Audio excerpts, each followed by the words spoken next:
वालेकुम स्टूडेंट। आज हम लोग केमिस्ट्री 9 का चैप्टर नंबर 6 जिसका नाम है सॉल्यूशन वो आज हम स्टार्ट करेंगे। सबसे पहले तो हम लोग डेफिनेशन ऑफ सॉल्यूशन से शुरू करते हैं।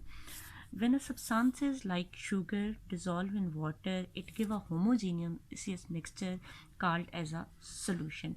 जब कभी भी हम कोई शुगर का सब्सटेंसेस है या नमक है उसको डिज़ोल्व करेंगे पानी के अंदर तो एक हमें होमोजीनियस जो है वो मिक्सचर देगा। उस मिक्सचर का क्या नाम होगा वो हमारे पास है जी, उसे हम कहते हैं सॉल्यूशन। हमारे पास जो होमोजीनियस मिक्सचर है शुगर का इन वाटर और नमक का इन वाटर तो हमारे पास क्या होगा, सॉल्यूशन होगा। A mixture is defined as the substances containing.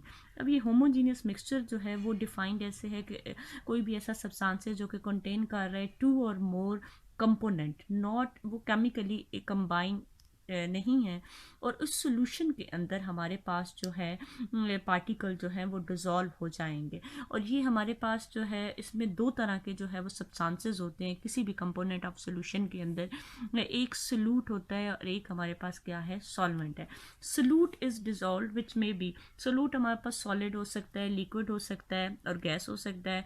इसी तरह हमारे पास जो सॉलिड है वो मे बी सॉलिड, लिक्विड और गैस, लेकिन मोस्टली हमारे पास जो है वो क्या होता है, कोई लिक्विड सब्सटेंस होता है। सॉल्यूट क्या है, substances which is present in lesser amount in a solution is called as solute, and the substances which is present in more amount, let's suppose अभी हमने जो कहा कि हमारे पास है क्या चीज़ थी, जब हमने शुगर को वाटर के अंदर डिज़ोल्व किया तो शुगर हमारे पास जो है लेस अमाउंट के अंदर, लेट्स सपोज हमने 2 और 3 टेबल स्पून उसके अंदर डाले हैं तो वो लेस अमाउंट के अंदर डिज़ोल्व हुई है और वाटर जो है वो ग्रेटर क्वांटिटी के अंदर है। तो जब इन दोनों सब्सटेंसेस को हमने डिज़ोल्व किया तो ये हमारे पास क्या था, एक होमोजीनियस मिक्सचर बना लिया, और उस होमोजीनियस मिक्सचर का नाम क्या था कि वो हमारे पास सॉल्यूशन बन गया।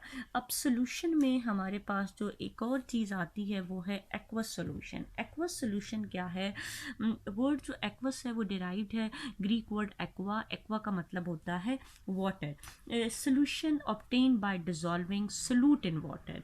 ये हमारे पास एक्वस सॉल्यूशन क्या है, सॉल्यूशन ऑफ वाटर। कोई भी जब आप सब्सटेंसेस वाटर के अंदर डिजॉल्व कर रहे हैं और वाटर उसमें एज अ सॉल्वेंट के तौर पर एक्ट कर रहा है तो हमारे पास होगा aqueous solution. For example solution of, हमारे पास जो सॉल्यूशन है किसका, सोडियम क्लोराइड है। नमक का जो है आप किसके अंदर डालेंगे, पानी के अंदर डालेंगे तो उसके अंदर डिज़ोल्व हो जाएगा। तो ये हमारे पास एक्वस सॉल्यूशन की एग्जांपल है। वाटर पोलर कोवलेंट कंपाउंड है और इस प्रॉपर्टी की वजह से पोलर कोवलेंट कंपाउंड के इसके अंदर एबिलिटी है कि दूसरे सब्सटेंसेस को अपने अंदर क्या कर सकता है, डिज़ोल्व कर सकता है। इस कैपेबिलिटी की वजह से हम लोग इसे क्या कह रहे हैं कि मेजॉरिटी ऑफ कंपाउंड का अपने अंदर डिज़ोल्व कर सकता है। तो ये हमारे पास हो जाएगा यूनिवर्सल substances।